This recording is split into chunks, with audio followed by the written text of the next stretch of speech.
The strangest thing about transformation is that it almost never feels like transformation while you're living through it.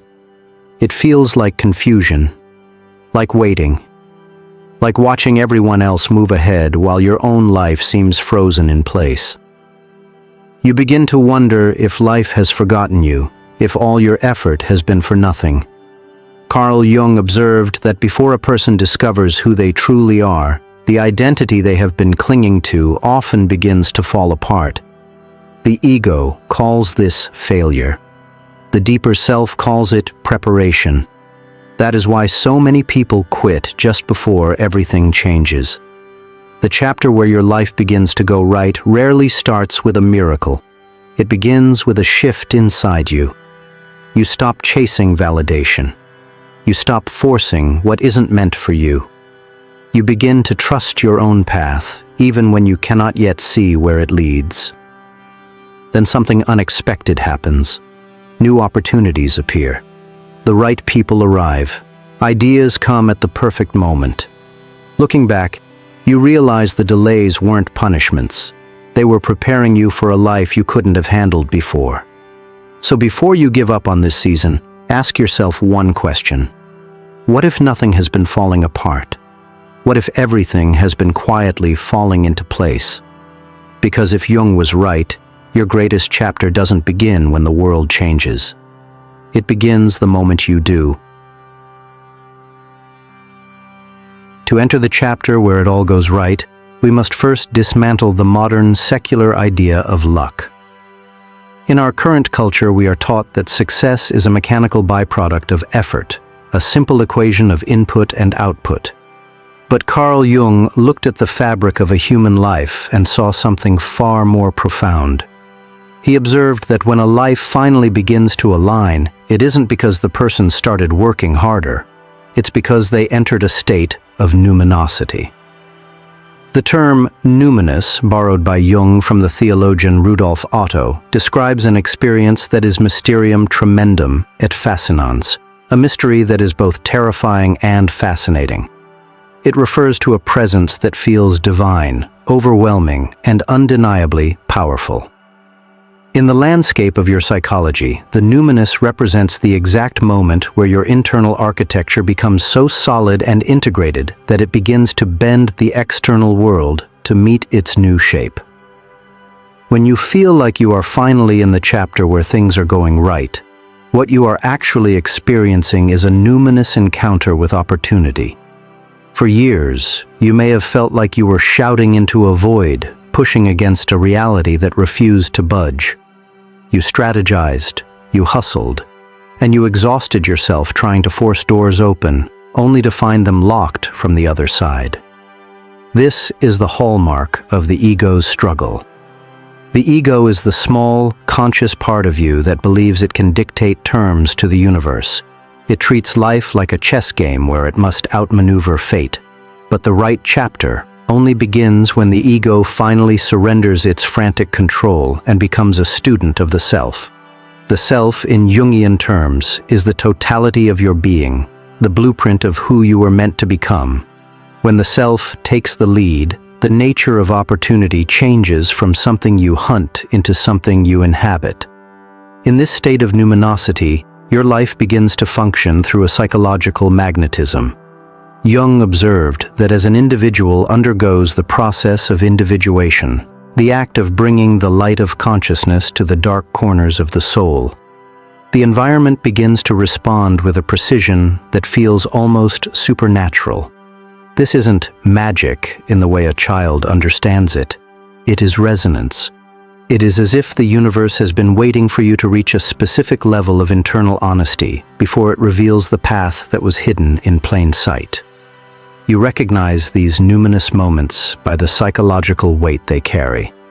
A standard opportunity feels like a choice you make. A numinous opportunity feels like a calling that makes you. It possesses an authority that bypasses your logical mind. You don't need a pro and con list to know that a specific person, a sudden idea, or a new direction is correct. There is a strange, quiet certainty that settles in your chest, replacing the static noise of previous chapters. This is the unmistakable signal that your conscious intentions have finally harmonized with your unconscious depth. The complexity of this transition lies in the fact that the numinous is often accompanied by a sense of dread. Jung noted that many people run away from their greatest breakthroughs because the light of the self is too bright for the ego to handle. When everything goes right, it forces you to abandon the comfort of your limitations. You can no longer blame your past, your parents, or your circumstances because the numinous opportunity has stripped away every excuse. To step through this door, you must be willing to die to your old, smaller self. You must accept that the provisional life, that state of waiting for real life to start, is over. Most people spend decades in the waiting room of their own lives, convinced that they are preparing. But the numinous encounter is an invitation to stop preparing and start being. It is a moment of radical presence. This part of your journey is defined by a shift from action to alignment. In previous chapters, you were focused on what you could do. In this chapter, you are focused on who you are being. Jung believed that when a human being is in a state of internal conflict, they project that conflict onto the world, creating friction and obstacles. But when that internal war ends, when you begin to bridge the gap between your desires and your destiny, the friction of the world dissolves. People who used to block you suddenly move aside. Opportunities that were previously closed fly open. It isn't that the world has changed its mind about you. It's that you have stopped vibrating at the frequency of struggle. You are now standing in the light of the numinous.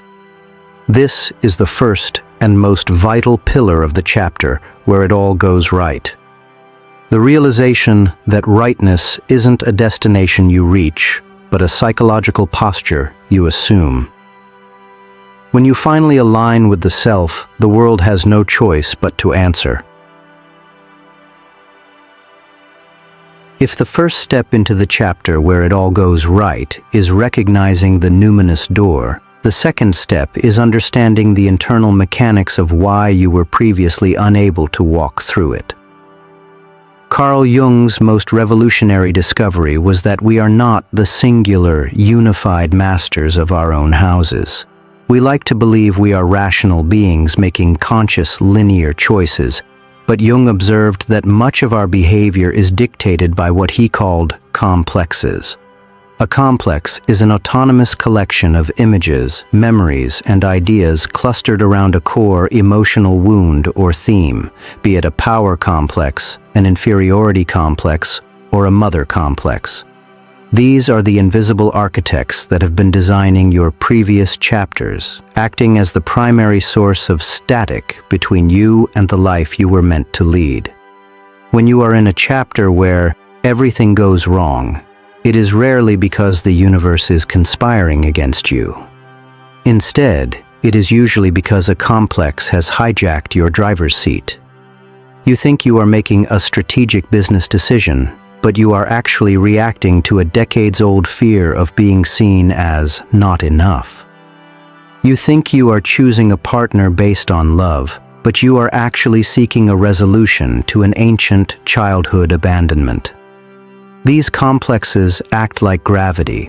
They pull every event, every conversation, and every opportunity into their own orbit. Jung famously warned, "Until you make the unconscious conscious, it will direct your life, and you will call it fate."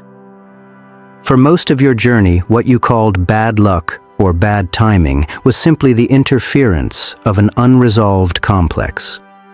But in the chapter where it all goes right, something profound occurs: the dissolution. This isn't necessarily the total eradication of the complex, for Jung believed they were part of the human psyche, but rather the removal of its effective charge. You begin to enter a state of psychological transparency.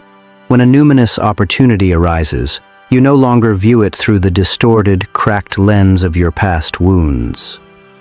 The static clears. You find that you can hear the world's invitations with absolute clarity because you are no longer listening to the internal screaming of your own ghosts.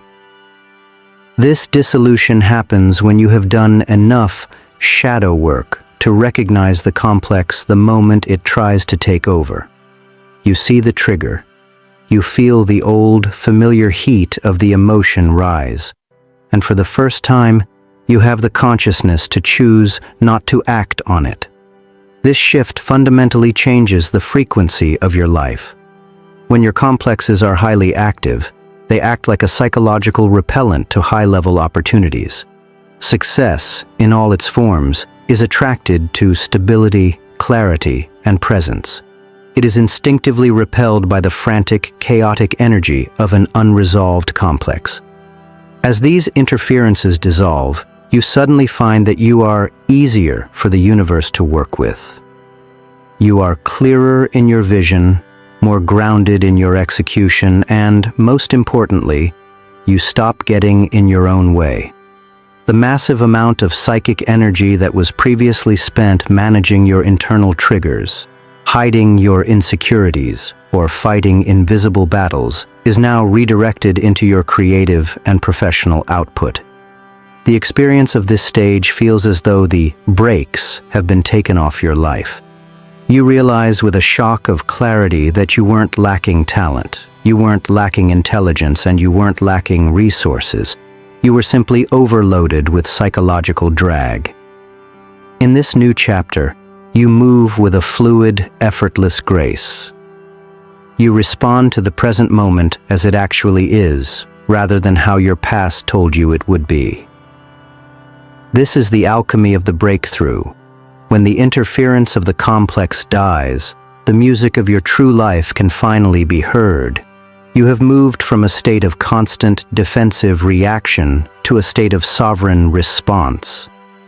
In that silence, where the complex used to scream, the world finally begins to go right.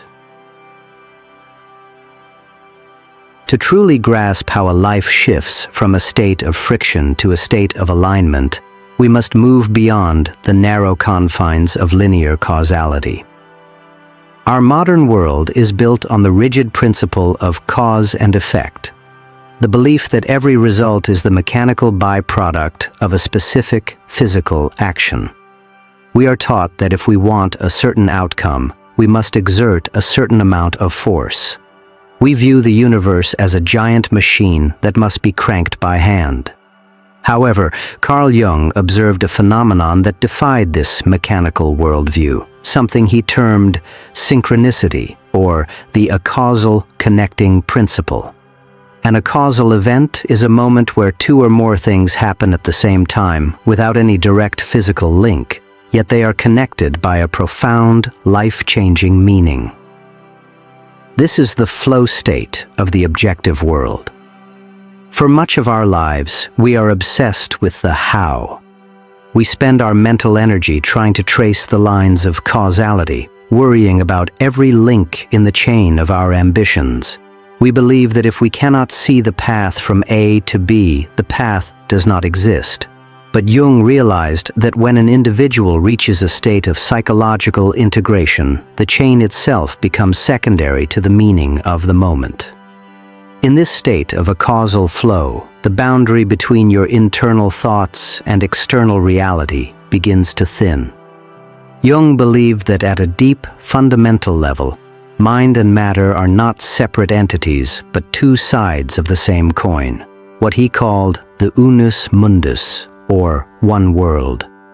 When you stop the internal war between your conscious desires and your unconscious truths, the external world reflects this newfound peace. Events start to cluster together in ways that logic cannot explain, but that serve your evolution perfectly. You might be contemplating a difficult career shift, and that same afternoon, you encounter a stranger who mentions the exact resource you needed. Or you might have a dream about a specific symbol, only to see that symbol repeated 3 times in the physical world the next day.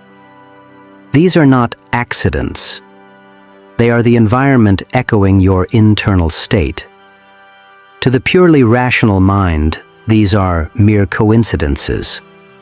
But to the Jungian, these are meaningful coincidences. The the universe's way of signaling that you are no longer an isolated ego fighting against a hostile environment. This shift requires a radical departure from the grind mentality that defines modern achievement. In a world governed solely by causality, you believe that you must build the bridge to your future brick by brick through sheer willpower. In a world governed by synchronicity, you realize that while you are laying the bricks, the bridge is also growing toward you from the other side. There is a cosmic cooperation at play that logic cannot account for. The work in this stage is no longer about raw exertion. It is about noticing. It requires a refined, symbolic eye and a high degree of psychological alertness. Most people miss their most significant breakthroughs because they are looking for a logical cause. They are waiting for a formal invitation, a signed contract, or a clear, linear sign that fits their preconceived plans. But the breakthrough often arrives causally. It comes from left field, through a chance meeting at a social event or a random occurrence that the ego almost dismisses as a distraction. When you enter the arousal flow state, you stop trying to make things happen and start allowing them to manifest through your state of being. This is not a call to passivity or laziness, but a call to what Jung might describe as active non-doing. Your actions become effortless because they are no longer an attempt to force the world to change. They are a response to a world that is already moving in your direction. You move from being a laborer in the machine to being a participant in a symphony. The friction of life begins to vanish, not because you have more power in the traditional sense, but because you have more resonance. You are no longer swimming against the current of your own destiny. Instead, you have aligned yourself with the deeper archetypal patterns of the unus mundus. In this space, the impossible becomes inevitable, and the distance between a thought and its realization begins to collapse. You realize that you were never alone in your struggle. The universe was always speaking to you in the language of symbols and coincidences, waiting for you to become quiet enough to hear the causal rhythm of your own life. This is the stage where effort is replaced by grace, and where the external world finally yields to the internal truth you have worked so hard to uncover. In the traditional Jungian map of the psyche, the mana personality represents a pivotal and often misunderstood stage of deep integration.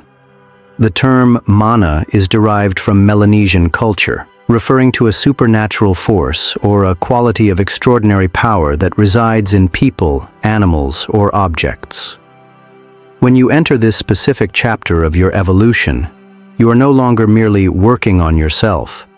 You have effectively tapped into an internal wellspring of archetypal energy that radiates outward. You have moved beyond the struggle for recognition and have stepped into a state of being where you possess a quiet, unshakable authority that changes the chemistry of every room you enter.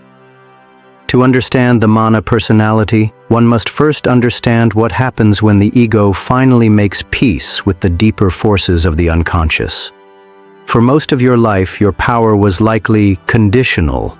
It depended on your job title, your bank account, or the approval of your peers. This is external power, and it is inherently fragile. However,